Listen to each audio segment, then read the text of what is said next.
I was at the point where I couldn't stop, but I did. Mm-hmm. And then for the program to work is I came in with a white flag, Mark. Mm-hmm. I surrender. I give. Help me. I want to learn a new way to live. This is not working. I don't like being drunk. I don't like not being able to control the words that come out of my mouth. So how did it work, though? Where I ask my guests, how did you do it and why? Hey, welcome back to the Mark Halley Show. And today we're going to talk about the epidemic with drug and alcohol addiction. We're going to call this the recovery story. And what we want to focus on is the story of different people and their road to recovery. While there is a huge failure rate within that, there's also great stories, inspiring stories. And I was able to track down Ken Davies and get him to come in. And Ken's got 47 years of sobriety. No easy task. And if you've been around the program, anybody out there, between the two of us, we have 47 and 37 years of sobriety. So we have some great insights and leaded by Ken. So Ken, why don't you say hello to us today? Hello. Yeah, and just Ken, where do you live, etc.? I live in Redmond now. I grew up in Bellevue. Uh-huh. Beautiful town of Bellevue, Washington. And what was your neighborhood like? Well, it's interesting because one time I went to speak at a meeting in Bellevue, and there was about 200 people. It's in my hometown. I get up to the podium. There's the microphone, and I'm supposed to tell this story of drug and alcohol addiction. And I heard myself say this, and the whole crowd just erupted. I said, I grew up running the mean streets of Bellevue.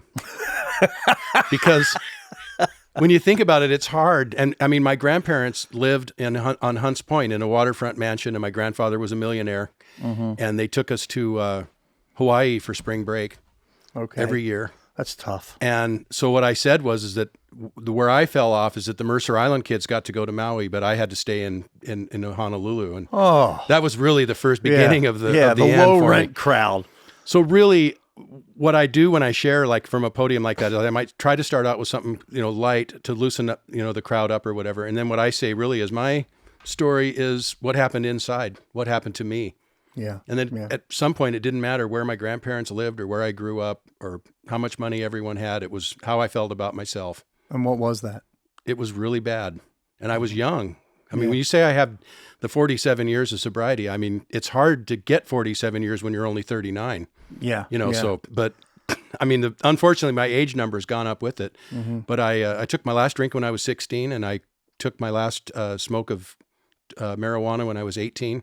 Wow. And I count that as my sobriety date. So at 13, so are you drinking before school and all that kind of stuff? At junior high, I didn't drink before school, but I drank before ski school on Saturday mornings at like 6:30 in the morning before we got on the bus. Sure, good idea. And it was even the very first time I drank with that champagne and there was two other guys. I remember I won't mention their names, but I remember exactly where I was and who I was with. Even then, I remember thinking, I wonder if there's enough alcohol here for me. And always, always, always being an underage juvenile delinquent, I mean, it's harder to get alcohol. Yeah. So we had to steal it or whatever we could do. And I just always remember, even on those mornings before ski school, like, I don't know if there's enough. And if there isn't enough, that's almost worse than having too much. Yeah. It's like when I was younger, you would always know, like an element of nervousness, like, okay, I'm going to go in and get a beer. How much is left? Thankfully at that age, and I was pretty young when I got clean, I was 25. Right. You're very well aware of that. You don't want to be running out of booze. No, I was on a trip up in Whistler. This was the old Whistler back in the day. And my friend and I, we met a Japanese exchange student. I think the drinking age in British Columbia was 18 or 19, but neither one of us were old enough. And we met this fellow, and we sent him into a bar up there in Whistler get a case of beer. Sure. And so he came out with 12 bottles of Labatt's Blue. Whoa! In a 12-pack. And I said, no, go back in there and get 12 more. I didn't realize that the Canadian beer had, I was drinking the 3.9 or whatever the Washington State stuff was. Rainier was, I think it was low. But Rainier Labatt's was a good high. beer, wasn't it? Rainier, yeah. High end. Actually, it didn't matter what. I drink Buckhorn, Rhinelander. I didn't care. Warm, cold. Anyhow, so we had, because I said 12 beers for 3 guys. That's not going to work. That's 4 apiece. 4. I wasn't even going to start if I only had 4. Yeah. And this was at what age? I was 16 then because I had a driver's license and I drove us up to Whistler. My friend was a year younger than me. He was 15. And so we got these 24 bottles of Labatt's and I drank them like they were Washington. I think I drank 9 or 10 of them or whatever. And it got totally hammered. I couldn't ski the next day. My eyes were dilated in the snow. I tried to walk outside and I couldn't see. Blinded by science or whatever. My friend, he was okay and he skied, but I just remember that feeling of what if there's not enough? Yeah, yeah. And did your parents did they say anything to you? They notice anything? The only time that my parents noticed was when I got arrested over in the Tri-Cities and put in jail on Hydro weekend. Yeah. Yeah, and my dad drove down there. They called him. That's a whole story. Did you get a copy of that book? No, I did not. Okay. I did not. Well, there's a story in there about that. Anyhow, I went there with my older brother and some of his fraternity brothers, and it was just an S show, I'm going to say. Mm-hmm. We can say real words. Well, I'm not going to say it, but okay. Anyhow, could I tell a little bit of that? Sure, go for it. That's why we're here. That's one of my great alcoholic stories because we took off about 10 o'clock in the morning from Bellevue, and we had, I think it was a case of beer, whatever we had. We had bottles of, I think they were Miller High Life. But in my case, it didn't matter what they were if they had alcohol in them. Let me interrupt for a second. Yeah. I feel really bad that I didn't read your book. It slipped my mind. I had another guy in here in recovery, and he also asked me to read a book by his. So I read that one.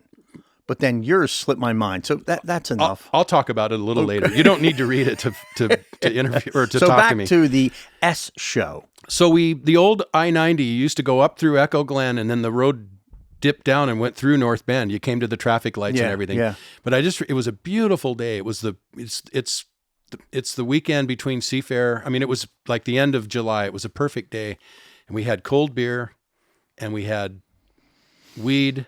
And it was about 10 o'clock in the morning, and the driver asked me for a beer from the cooler. And I thought, well, and so I handed it to him. And my older brother gave me a safety tip. He said, when you hand the beer to the driver, always twist the top off because we want, you don't want the driver to take his attention off the road while he's drinking and driving. You want him to be able to. So I did learn then that you're supposed to open the alcoholic beverage before you hand it to the driver, which was really interesting. But I just remember I had a beer and we were smoking a joint and Mount Si was out. Yeah. And it was just perfect day.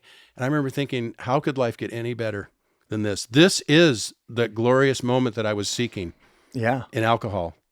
How could anything be better? And then about 11:30 that night, the iron door of this jail cell clanged shut. Mm-hmm. Mm-hmm. And they opened the jail cell door, and my cellmate was in there. I heard this guy yelling, and he was in his underwear. They had him on suicide watch. And he was screaming and yelling about the United States Constitution and all this stuff. And then there was another guy in there that was real quiet. And they put me in and they shut the door. And I was 16 years old and I was in jail in Richland, Washington. Oof. And so they called my dad and he had to come because they wouldn't release me to my brother because he wasn't 21. Sure. And my dad came down and I remember I don't think he had to bail me out. I mean, it was just they let, let the kid go. They charged me with minor on the loose without a guardian. That was the charge. Minor on the loose. Well, I remember I was sitting in a men's meeting one time and all these guys were talking around like, well, what were you in for? And they embezzlement and conspiracy and murder. And it came to me and it's like, what were you in for? And it was like, well, unaccompanied minor, without a guardian. Anyhow, which is part of my rough Bellevue story that I always tell. This rough streets of Bellevue. Right. But anyhow, he got me out of the jail. We went to a Denny's or somewhere. We were eating breakfast. It was early in the morning. It was like 8:30 in the morning. And that was 1974. And the U-95, the turbine boat was racing. And I said, that's the first turbine boat to ever race. Do you want to go to the race? And my dad was a hydroplane fanatic. He loved the unlimited hydroplanes. My middle name is Wayne. I'm named after the Miss Wayne, which was this horrible boat from Detroit, which I could tell a whole nother story about that. And he said, I didn't come here to go to a hydroplane race. I came here to get you out of jail. And that was the only time my dad ever said anything cross to me or whatever, because you were asking how my parents handled it. And then he said, so what side of the river's better to watch the race on? And I was a little confused about the Tri-Cities, but we went over the bridge, and I think we watched from, boy, somebody out there is going to correct me on this. I think we watched from Pasco, but I'm not sure.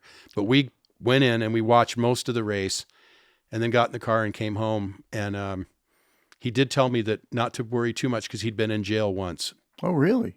And so then my folks were divorced, and when I got home, he dropped me off, and my mom was quizzing me about what was going on. And I said, well, Dad made me feel better because he told me he'd been in jail once. Yeah, that's great. And my mom said, once? And I said, has he been in more than once? And she said, yes. He had, like a special cell that they put him in and all that stuff. So monogram on it. Well, he'd been in a few times. But I got out of it because with my mom, she was naive. I just blamed my older brother. There we go. I said, Mom, I did not know those boys were going to have marijuana. No, you didn't know. You're a young kid. And alcohol?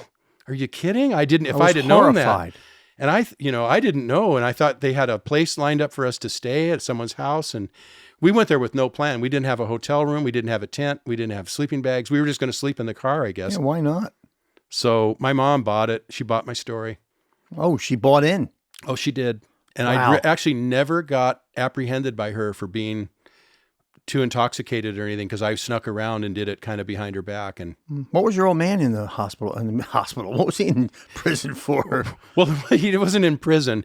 Okay, lockup, just a lockup. When they got married, they bought a house. I'm going to point so the audience won't know what I'm talking about, but over about a mile from where we're sitting, they bought a Bell and Valdez home in Lake Hills in 1956. And it was the American dream, right? They had the house, the 2 kids. My dad had a job working for his father, doing really, really well. And he used to bowl at the Eastgate Bowl. And he told me the state patrol used to follow those guys home to make sure they got home okay when they were drunk. All right, yeah. Yeah. And they'd follow my dad home just to make sure that he didn't. And if he had gone in the ditch, I guess the state patrol would have got a tow truck and got him out. So drunk driving laws were different then. For sure. But he just was a drunk and just, who knows, but he was in jail several times. But so would you while you were younger, was he a drunk? Yes. Okay. So that had an impact on you. That's a whole story. Yeah, yeah. Now here's a question that they frequently ask in recovery. When was that moment? They say there's this moment of clarity. Effectively, you get this snap thing where you look in the mirror, sort of metaphorically, right, and you go, "Oh my God, my life is a shit show." And I do say the word. No, I know. Go with the S one. But anyway, I watched your episodes. Yeah. So anyway, when was that? At 16, it's a pretty young age to have that. So tell us about that. Well, when my moment of clarity came, it was right after the Tri-Cities debacle. I'd been in jail. So they talk, in the AA book about, I think it's in the book, Jails, Institutions, and Death. Yes. Yep. So I'd been to jail. I belonged in an institution probably because, I was not emotionally that well put together. I felt a feeling like a cloud of doom. Like I felt this feeling of death. I don't know exactly how it was going to happen, but I knew I wasn't going to live long. I just had an intuition that I wasn't going to live long. And at that age, this thought came to me, and it's like, I don't want to die drunk. Okay. Was your father, did that impact you, your father's life? Yes. And my mom. Your mom was alcoholic. She's alcoholic. She got sober in 63 and stayed sober till she died. 63? In 94. So she had 30 years of sobriety when she passed away. Wow. So that's we could do about a 4-hour show if you want to do the history of Bellevue AA, because they used to come to our house, and there were these rock star superstars of Bellevue AA, and my mom was one of them. Cool. But anyhow, I was up. I had started the process where you stop drinking. Right, I'm never going to drink again. I've got all the intellectual, I've got all the facts. I went to jail. I saw Mount Si that morning and it was a beautiful day. What could go wrong? I end up in jail. That's what could go wrong. If you take alcohol and drugs out of this equation, would I have been in jail? I wouldn't have been in the car going over the mountains to see the beautiful mountain. I would have been somewhere else. So I decided at that point that, and my mom was sober. My dad battled off and on with it, but I said, okay, so there is sobriety. I know it exists. I've been to the Bellevue group Christmas party with my mom ever since I was a little kid. So I knew there was AA and I knew there was people that were sober.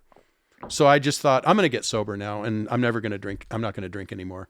And At 16. At 16. So you're going into these meetings.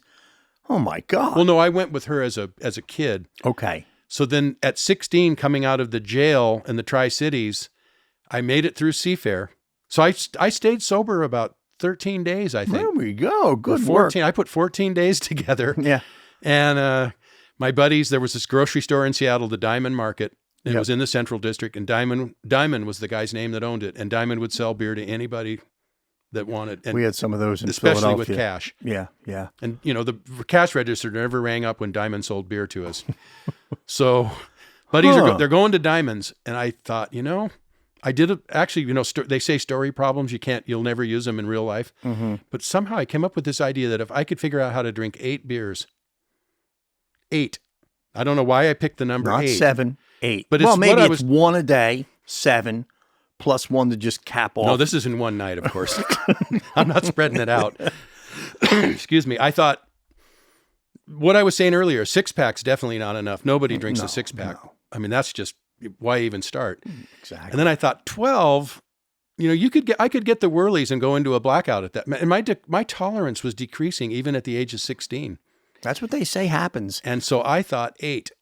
So how do you drink 8 beers? You can't, because they come in 6-packs. You buy 2 6-packs and what do? Put the 4 away. You're going to drink them all. So a buddy of mine helped me and we did a story problem and we came up with 3 quarts of beer. They used to sell it in 32 ounce. Yeah, I remember them glass very quart well. bottles before liters and all that stuff. And so we figured out that 3 times 32 divided by 12 was 8. And it was 8 beers. And so I said, get me 3 quarts.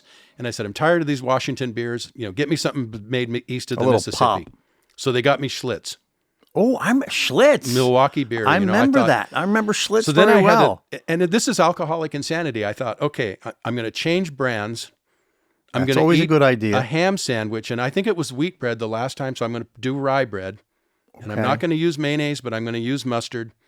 And the tomatoes, I think the tomatoes might be a problem. And I had all these factors. There's all these things that make us drink to a blackout, and take a swing at a security guard or whatever. Yeah, yeah. So that's, I got to just fix all that stuff. So I got my 3 quarts of Schlitz and I think I had a ham sandwich on rye. It was from Brenner Brothers Bakery over. Yeah.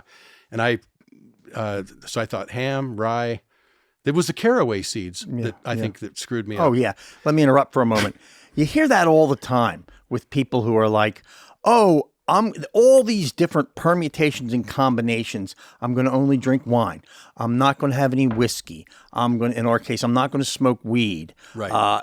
If I eat, drink milk, have Maalox before I go out. Everything in the world. Yep. And you just can't avoid it. Right. So tell me about our crowd about 16 and you're early going to meetings and your experience as a younger kid being there with at that time a good chunk of older folk. I mean, aside from your mom. Well, I'll wrap that up really quick. The 3 quarts thing didn't work because when I opened the first one up and started drinking it, all those feelings, the cloud of doom, the premonition of death, I'm a loser. I've drank again. I was never going to drink again. And it didn't work at all. And my new commitment was a goner. I drank 1.5 quarts of beer.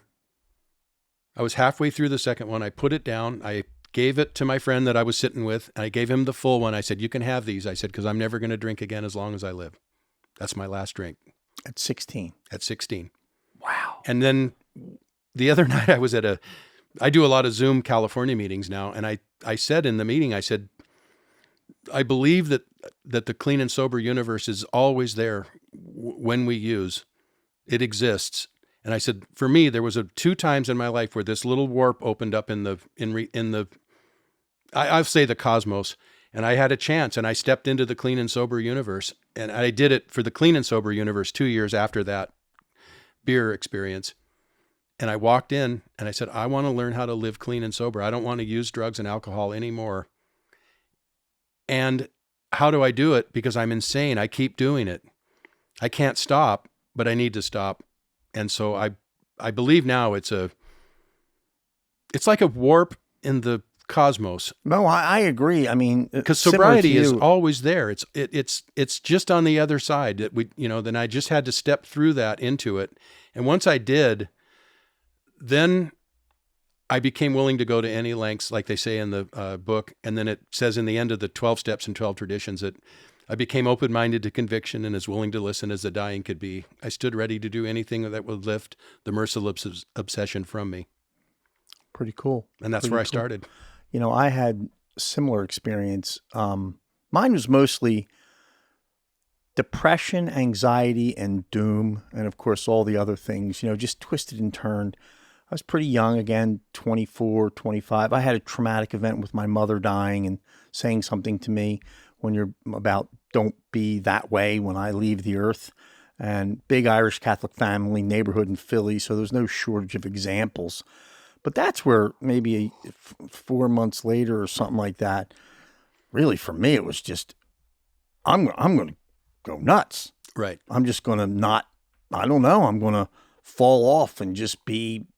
I started noticing in my life that I came to the realization that I was out of college, that my friends were starting to do well or kick their careers off. And I just started thinking to myself, I guess I'm just going to have to fall down. I'm going to have to move down the socioeconomic scale. Like, okay, so I'll be just like, not to criticize anybody's career, but, having had parents that were affluent, okay, I'll just be back then, I'll be a car mechanic, or maybe I'll do trash delivery or, because I wanted to find that home for me, but I realized I didn't want that to be my home. Right. I knew that wasn't my home. So early in the program, what do you think, aside from your conviction, what would be the things, the advice in that first, let's say, year? What would your advice be to somebody trying to do this? I wrote down on a piece of paper, who was I, where was I, and where was I going before September 5th, 1976? Who am I now? What am I doing, and where am I going? And if I want to get there, how will I make it there if I'm drunk and high? That's a good question. You say, who am I? Who am I? Right. That's a huge question. Right. Who am I? What do I want to be? I mean, now that's another big one. Especially at your young age, what the hell do I want to be? I don't know, not this way. Right. But I got involved in the program of Alcoholics Anonymous and the fellowship. And so let's say I was in charge of the music for an AA dance, which I was a couple times. Back then we were real DJs. We had record players and stuff, and we would play records at these AA dances. And so I would think, if I drink and I use, I won't be the DJ at the dance. And the people coming to the dance are counting on music. Yeah. Well, yeah. And so what I was at that point, it was like a foothold. It was like a tiny little foothold in reality. And if I lose it, I go back to really where I was headed. Kind of like what you were saying is, I was headed to an institution or death. Mm-hmm. I don't know about jail. I didn't really I wasn't really a drug dealer or anything. I didn't do anything really illegal, but emotionally, I was really bankrupt when I stopped. Yeah. Yeah. A lot of people, they used to do this when I was younger. They don't do it as much, but they would do this thing where, like, you had to clean the ashtrays at the end. Right. Or, be a greeter, where people would come in and you would have to, force you to get to know people. Coffee maker. That was a big one. You just thought you were so cool because you had to go in there and make the coffee and people would talk to you. And some of that has at least where I go to meetings, we're trying to reinstitute it, Right. but it doesn't have the play. I don't know. Do you find that down in the rough streets of Bellevue? Yes. You do. And when you're the coffee maker for the Bellevue group, the one that people mistakenly call Medina, the Monday night Bellevue group, back in the day when there was 300 people coming to it, and you were on the coffee crew, that gave me a purpose. That I had to show up there Monday. Yeah. Because, and I think I had all those values I always had those values in me, the responsibility to show up, to be on time.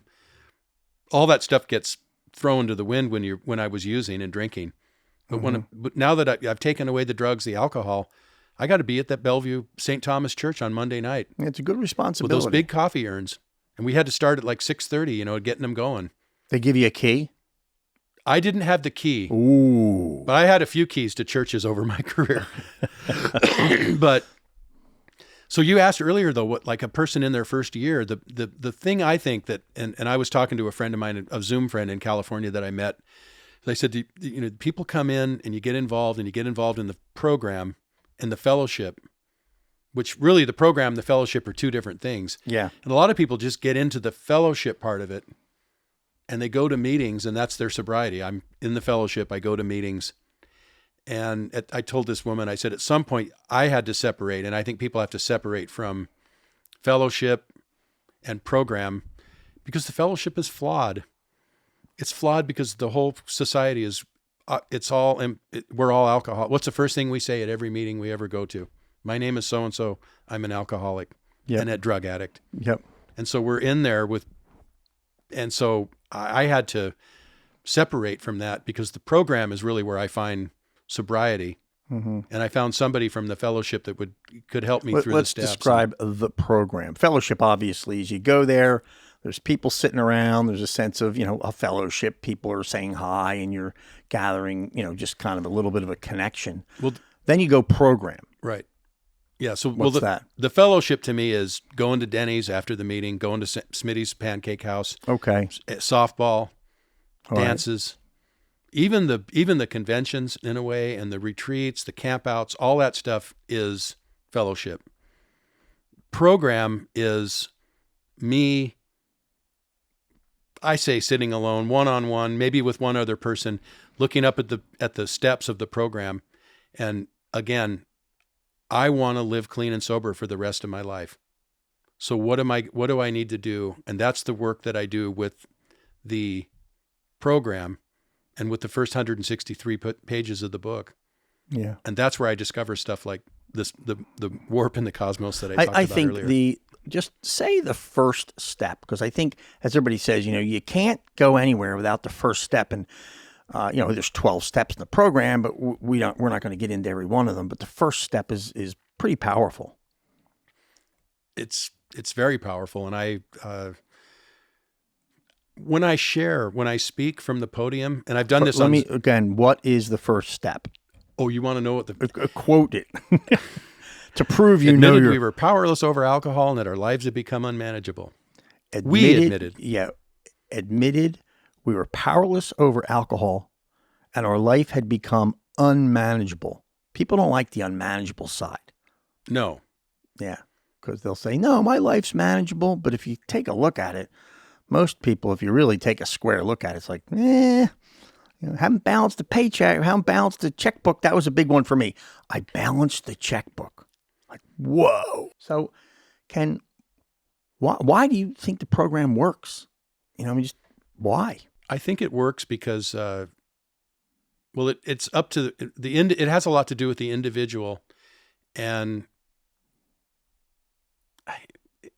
sometimes it's hard for me to answer that question because I was young and I didn't damage myself to the point where the obsession was overpowering and I couldn't stop no matter what. I've had the experience with working with people that there are people that just can't stop. Oh yeah.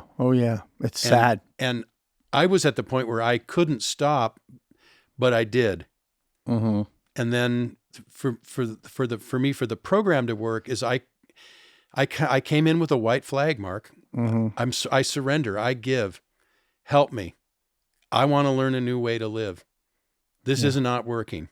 I don't like being drunk. I don't like not being able to control the words that come out of my mouth. How did it work, though?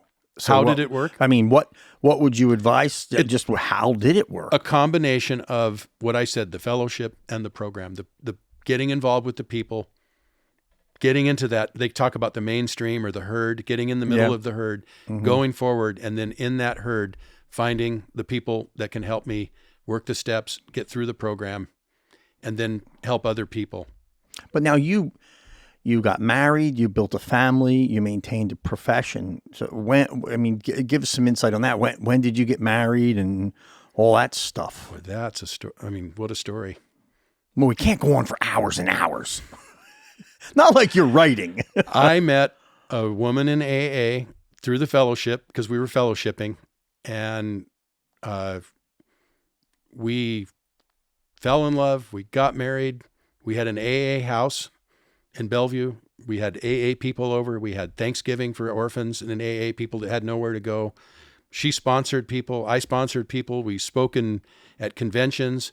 We chaired a meeting at the old, what was it called way back when? Alcenis Hospital. I don't know. What am I saying? We had two AA babies. We took them to the AA picnics and everything. And my wife, at 12 years of sobriety, decided she was going to have one wine cooler. Oh, boy. And her story is, I've told it so many times, but it didn't work. And she went into, she just completely literally lost her life at the age of 45. And that's when you divorced her.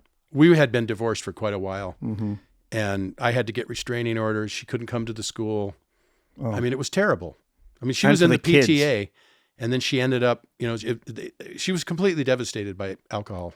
If you were going to write a composite of a person that should never drink again and made the tragic error of having one. And that's why I always say when I share my story, I say, when they say sobriety is a treasured possession, it is truly a treasured possession. And so I think when you're saying what makes AA work, is that it's a lifetime. We say one day at a time, but it's a lifetime of work, because she, on her worst day, she drank. Yeah. And I think it was 12 years that she was in the relapse mode. I don't know if she ever got 100 days of sobriety, treatment centers, all kinds of problems, and then eventually got in a single car accident, and she passed away at Harborview Medical Center. She was on life support. At what age? 45. Oh, my God. And my son and her parents and a priest went into the room, and literally they had to turn the machine off. And that was from booze and a terrible accident. Yep. Isn't that horrible? And then my son, who went into the room with his grandparents and the priest, 10 years later, my son died in a car accident. And when I read the report, he died exactly of the same injury that his mom died from. Good God. And he was using, and he passed out at the wheel over in Eastern Washington. I saw that in your notes, and I almost was afraid to bring it up. I thought, well, thank God. Thank God.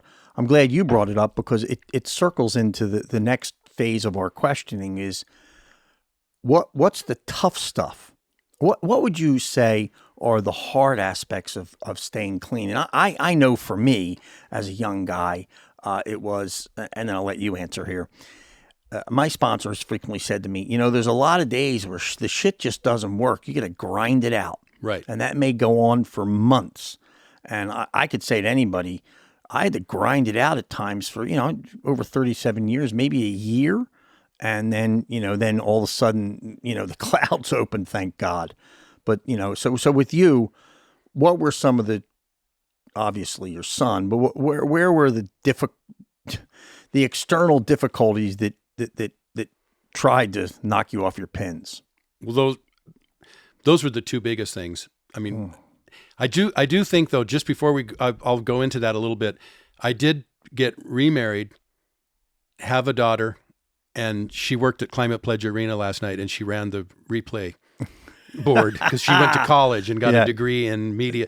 She would love this studio. She would go crazy in here. Okay. So there is, it's not all bad, but what I always say when I tell my story about Mary, my wife, ex-wife, or departed, whatever you want to call it, and my son, is that when that phone rang and I answered the phone and it was my daughter-in-law and I heard her say into the phone, Andy got killed in a car accident.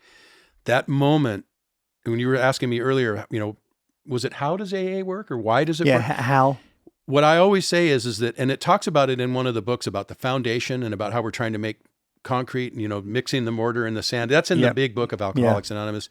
And it's metaphoric. And a lot of people, they might just go, what does concrete have to do? But I built a foundation. He gave me my 36-year sobriety coin, and 30 days later, the phone rang and he was gone. He died. This is relatively recent. Yeah. Well, this was 10 years ago. Oh, I'm sorry. 11 years ago. So what I always say is that everything I did up to that moment that the phone rang was building a foundation of recovery, a firm bedrock that it says in the book about upon which happy and purposeful lives can be built. And I built it. And when it happened, when the phone rang and that happened, I was on that foundation, and I wasn't standing like sitting on a one-legged chair where I had only gone to meetings, never done the steps, only just, been there are people that, and bless them, they come, they just get sober and they go to meetings, the same meeting hall, the same chair. Yeah, that drives, that's and they a talk big thing. and they say the same thing every time. Oh, They my might have a God. nickname. They might be like, 10th Step Tom or something like that, It which drives is you fine. crazy. Yeah. But I had a foundation, and so I had something I was standing on. And the first thought that came to my mind was, I think it says in the book Alcoholics Anonymous. I'm not sure. Maybe I changed this a little bit, but the only thing that could make this situation worse would be for me to drink. I've had it where I like to think about it. Yeah. I mean, my son was gone. I went over to Moses Lake and picked him up. He was in a little, his ashes were in a little box. And I thought, people are counting on me. I'm counting on me right now to not be drunk. Wipe out. Yep. Go ahead. I cut you off. No. Well, you had a more appropriate thing to say. I'm like, whoa, geez, that's the real deal there. My God. So no, what I was saying is that there are times where I can't rely on just going to meetings. Right. Because you can't have your life just wrapped up. You need a profession. You need outside stuff. You need friends that may not be in the program that are just dudes that you enjoy hanging out with. Going to sports events, whatever. Just normal shit that goes on with life. But this is like a background thing that you just need to keep.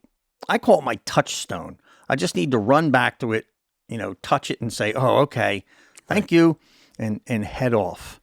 What would be, just briefly, we don't want to get off into another, sidewind, because I can do the same thing here. I could tell. That's how I make my living. So anyway, professionally, I believe you were in the fruit and produce business. Is that right? What explain what the hell do you do in fruit and produce other than I know what fruits and produce are? Yeah. My grandfather owned a produce distribution firm. He was very successful. He was an exporter. He shipped fruits over vegetables, but mostly produce, mostly fruit, apples and pears overseas. Built this company up. When I was 16, I got a job. I was in the Teamster Union. Oh, were you? Summer of '74, and I was making $5 an hour. And I think McDonald's was like $1.35 an hour then or something. I remember the minimum wage being $2.35. Right. So I got this job unloading boxcars full of 100-pound bags of potatoes. And then in those days, we had our own potato bagging machine. They all come in bagged now. But so I worked. I mean, I worked hard. I probably wasn't the best worker in the warehouse. Yeah, that's okay. But I worked, learned the business a little bit. And then 1980. So when I was 23, my uncle, my grandfather, and my older brother came up with a plan where my brother and I spun away from my grandpa's company. We took a couple of accounts that my brother was the account manager of, and we started our own business. And what we did is called ship chandlery, which nobody could ever figure out what we did. But I always tell people Sounds like in the mob. the ship sails across the ocean and it has a galley and a cook and the crew and they have to eat. And we sold all the food to the boat that they needed to feed the people while they were out to sea. And so that we started this little ship supply company, but we had a couple of really good accounts. And my brother, he left. He wanted to go into finance, so he left and he went to work for Merrill Lynch and left me a typewriter and a 10-key. And I had the American President Lines and Sealand Services, which are two of the best companies in the world at the time. Must have been a pretty substantial company. The company Yeah. I mean, I had the Seattle port, so not all of the APL, the American President Line ships or the Sealand ships did their supply. A lot of them, they did some of the work down in Oakland. Yeah, but Seattle's a pretty sizable port. Yeah, and so he left me that, and I learned how to type. I had to type all the invoices by hand. There was no computer. That was like 1982, I think. Yeah, I remember when I got out of college, we got no computers. And so that's what I did, and I went into ship supply, and I was pretty good at it. And I went out and made sales calls and built the business up and did pretty well. And then it's too long of a story to tell, but the bottom line was I ended up, God, what year was it? 2000. And I the business it's one of those industries that changed. It'd be like owning a video store and then no one's watching video anymore. Yeah. And that's basically what happened in my career. I worked in it for 35 years and then it sort of fizzled. And then at the end, I worked to work at a grocery store in a union job just so I could have benefits. Wow. Full circle. Yeah. Full circle. That's another thing that, for me, similarly, inside sales, up. Before I know it, I'm Philly to Seattle. I have my own business. I'm having some success. I don't think that would have ever happened had I stopped partying, because it's fascinating if you get up in the morning at 8 and work till 5 or 6, how much you just go past a lot of people. Oh yeah. A lot of people do not work hard. No. There's a lot of lazy people out there.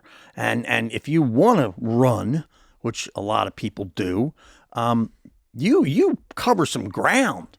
And that's how I did it. It wasn't smarts. I guess I had street smarts, I have a family full of entrepreneurial people, so that gave me something to look at. So you went all the way up and then effectively all the way down. Not all the way down, but I mean. Yeah. I mean, at the end, like American President Lines, Sealand, they don't exist anymore. They were gone. Those companies were swallowed up and, the crew sizes used to be bigger. The crew sizes became smaller. To feed the crews now, they just kind of changed the way they purchased. I did a lot of work with king crab boats. Oh yeah, my interesting. My son-in-law is a commercial fisherman. Yeah, and he does king crab. And then that whole industry changed, and the seasons got shorter, and Costco came along. I mean, all these things happen when we're in business. I mean, things change, and like when we were kids, no Costco, no Starbucks, no Target, no computers. I mean, just for I always wonder with the kids now, not the kids, but the young adults, where will all that world be in 30 years? And we're no mobile phones. I can promise you now, you won't know. Right. But it'll be a lot different. One thing about where I grew up was when my brother went to work for Merrill Lynch and I had the typewriter and the 10-key and I had a truck and one guy helping me, is that all of the stuff, being the spoiled rich kid from Bellevue, and it all went away because I learned how to work. Like I worked really hard because the market drove me there. Okay, so I had to show up at American President Lines at 10 o'clock on Friday morning with a truckload of groceries. Goodies. Yeah. I had to show up there. There was no, and I liked it. I had fun and I was really good at it. And that's when I learned, up to that point, I learned how to work. I wake up and I still have dreams now in the middle of the night that the American President Line ship is pulling into port and I haven't put the order together. I had one last night that was a customer. The business that bought mine has a big customer. I won't get into the name. Right. But a specialty coffee company that is substantial. Right. Not Starbucks. Right. Or Pete's. okay, just to give you a little whittling. And we sold the bags that they put the 12-ounce Right. coffee into. And they pulled the plug on them in a sales call recently. Big account. Surprise. This is your last order. Last night I had a dream that they called me as the owner and ripped my ass for Right. all the reasons they left the business. And then, of course, I was furious. And then I woke up, thank God, and realized it wasn't the truth. So, Ken, you've been in it for 47 years. Yes. And what would you say are some of maybe the leading causes for people to not have success? Because we know it has a terribly low success rate. What would be your advice to people? We've talked about it some, but and maybe in a very pointed way. Over 47 years, you've seen a lot of people fail and a small amount succeed, which we'll ask about next. But Right. what would you say are the major reasons for unable to catch on? I think it is the biggest mystery of all. And I mean, for people that are watching that are curious about recovery, if you read and study the first, I think it's 163 Yep, or 164 pages of the book, it talks in there about how you take the alcoholic, you clean them all up, detox them, get them all cleaned up, and then they just walk across the street and go into a saloon and no one can understand why. And it is the big mystery. But I've seen people long-term fail, but I really think that if you were going to, I haven't failed, Nor I. but I would say that what the thing, and people always boil it down to, well, the guy stopped going to meetings. He stopped going to meetings. And people that don't go to meetings aren't there to find out what happens to people who don't go to meetings. If your ass falls off, put it in a wheelbarrow and Right. take it to a meeting. Which is kind of true, but what I say is it's one day at a time for the rest of my life. Mm-hmm. And so every morning I wake up and I have that list that I was talking about earlier, way back when, like, who am I? Where am I going? Who was I? Where was I going? And I just look at that and then I use that and I say, okay, I'm going forward into today. And like what you said earlier, a couple things might not go right today. A couple things will go right. Many days.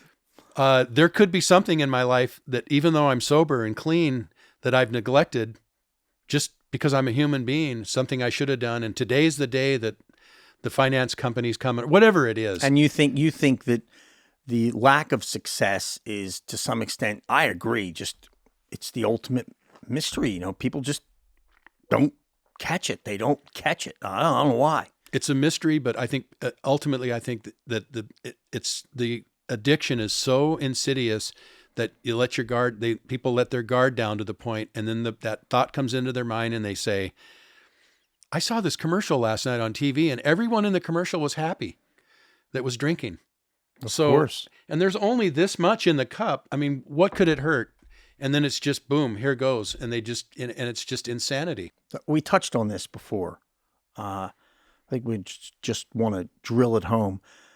What do you think are the best ways for somebody to incorporate it in their life? We've touched about it, but just in a succinct way, what would be that?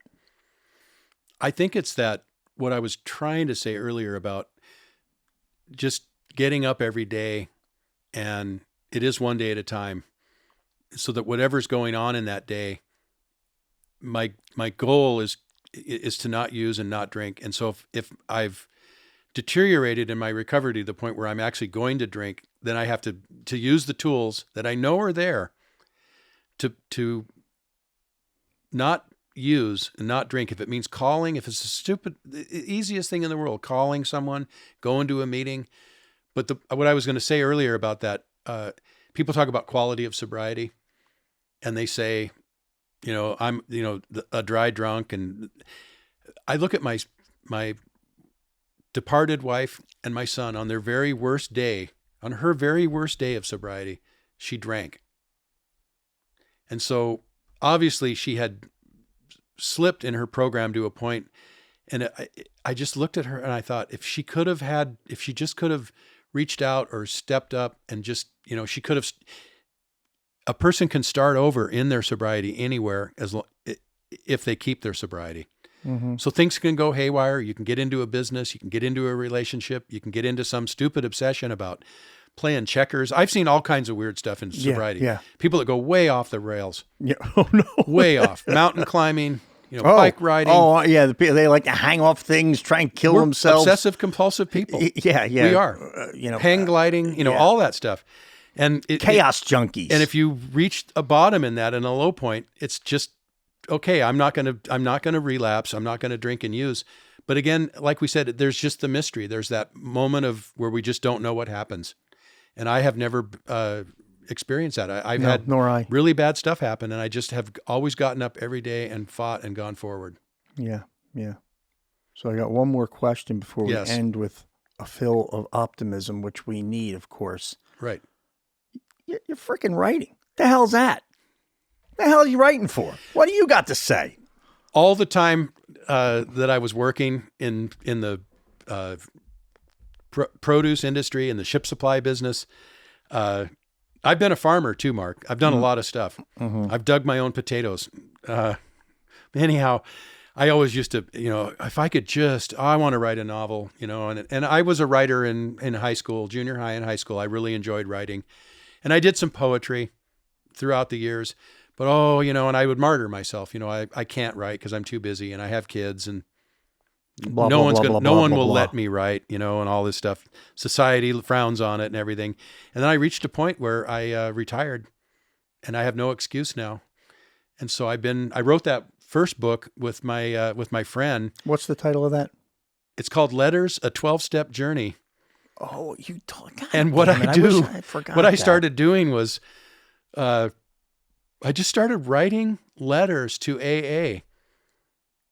And I thought, what if you could mail these in and AA would respond and answer like a Dear Abby? Yeah. And so I would write these silly letters, and then I would write the responses to myself in a big AA voice. So one of them is, I'll just real quickly, in the AA book, it says, we don't believe we can make a normal drinker out of an alcoholic. Science may one day accomplish this, but it hasn't done so yet. So my protagonist, Steve, writes in and he said, I see in here you talk about this project that science, may one day accomplish. I just wonder, have you talked to science lately? And do you know if they're still working on it? Yeah. Because he's holding out hope. Yeah. I mean, if science comes up with a cure, boom, maybe he could drink 8 beers and not, get in a fist fight or whatever with a waitress. What's the name of the book? Letters, a 12-Step Journey. Then AA writes back and they say, well, Steve, science may have worked on the project, but we haven't talked to science in years. And something about Oppenheimer and during the war, Oppenheimer was on the project, but he got distracted and they just never picked it back up again because they realized how stupid it was. And so that's that book. And then I started writing a family history of my grandfather and my dad based on little tiny tidbits of stuff that I had heard, and based on this sign that I found in my grandpa's warehouse in the loft above the banana rooms when I was, they had hired me to clean when I guess I was 15 or 16 then. And we were cleaning this area, my brother and I found this old sign and I kept it. I still have it. And it said Crenshaw and Bloxham. And then I was unloading a banana truck and the bill was made out to Crenshaw and Bloxham. And I asked this guy, what is Crenshaw and Bloxham? And he goes, well, you're the old man. That's what they called my grandfather. He had to buy that company to get a license to import Chiquita bananas. Because back in the day, you had to have a license to import Chiquita. And so he bought the whole company in order to get the license. And that sign you found is from Western Avenue, the old Seattle produce terminal from way back. And I traced the sign back to 1914. And I've been in the Seattle Public Library for hours and hours and hours and hours. And I've researched Crenshaw and I've researched Bloxham and I've written a novel, which I had to fictionalize some of it, but it comes all the way up to the present day where we have a bonfire and a wake for my dad and for my son. Wow. Yeah. So it starts in 1897 and it ends in 2015.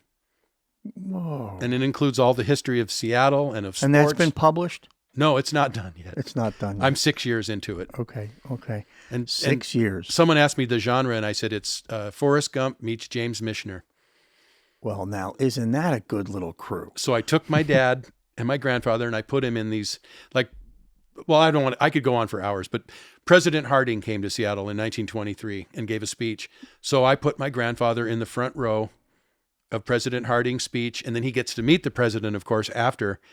And then he meets Herbert Hoover, who's the Commerce Secretary, and Hoover's talking to him about exporting produce. And my grandpa's 25 years old, and he gets all excited. And so, because I had to figure out some way to tell the story, how did he get into the export business? Yeah. And so I kind of put stuff together. Like, they were in Seattle and he lived in Seattle. So maybe he was, maybe he wasn't. And then I go all the way up to, with Seattle sports. I put my dad in the stands when the Seattle Youth Chieftains, they played in the Final Four. Okay. And they played with Elgin Baylor, and they played Kentucky for the championship in 1958. That's some time ago. Yeah. But they had the Seattle Youth Chieftains were they were the second best team because they lost to Kentucky. But Elgin Baylor went on to become one of the greatest players in the NBA. Okay, of course. And he played here, and most people don't know. I don't know that. I didn't know that at all. So I have all this stuff and a friend of mine has read the manuscript, and he goes, "You plant so many little Easter eggs into this book about history that people, will either recognize it or they won't." And so it's really fun. And I've learned a lot. And just the last thing I'll say, but you were asking about recovery, and how it works, is that writing the book tests all the elements of the AA program and recovery, because my self-esteem, my self-worth, am I worth it? Am I an author? Is this good? Is this not good? All of the stuff. What will people think about it? What will people think of me? And I reach a point where I have to have faith that I'll be inspired to continue to tell the story. And so I ask for faith and guidance, and I sit at the keyboard and I go, okay, I'm going to tell the story. And I'm just going to let it flow. And if people like it, they'll like it. And if they don't, they won't. But I'm going to do my job. It's kind of like putting together an order for American president lines. I'm going to do this job. Tick, tick, tick, tick, tick, tick. Because it has to be done. Someone has to do it. And it's really, the discipline of a writer's life is very lonely. And it's hard to discipline myself to do it. But I love it. And I will be writing more books. And that's my writing story. So now here we go. I want to close on a happy note here, Yes. positive note. Let's hear about some of the, not just with you, but maybe take 2 or 3 stories, maybe of people that just have gone. I could tell you about this Zoom meeting that I chaired over New Year's, and I invited all of these people from the history of my recovery, people that had 40 and 50 years of sobriety, and how many people showed up. And I told the group, there was like 100 people on this meeting. I said, if you see these people that I invited, the program works. I've known these people. They're my AA family, and they're here, and they're still here, and I've known them the whole time. And so when you think about, it doesn't work, everyone relapses. These people haven't relapsed. And I called them and invited them, and they all came to be here to hear me share. That was an amazing experience. Yeah, that's I had 8 or 9 people that all had more than 40 years of sobriety that were still sober. Wow. From way back at my very first meeting. Very cool. Yeah. Very cool. So let's conclude here with a very common or the ultimate question. Right. You ready? Yeah. Which I think we've answered already. Rather than how did you do it, which we've been through. Right. Why? Why at a very personal level? Great question. And this is something I don't talk about at AA very much, but I do a little bit.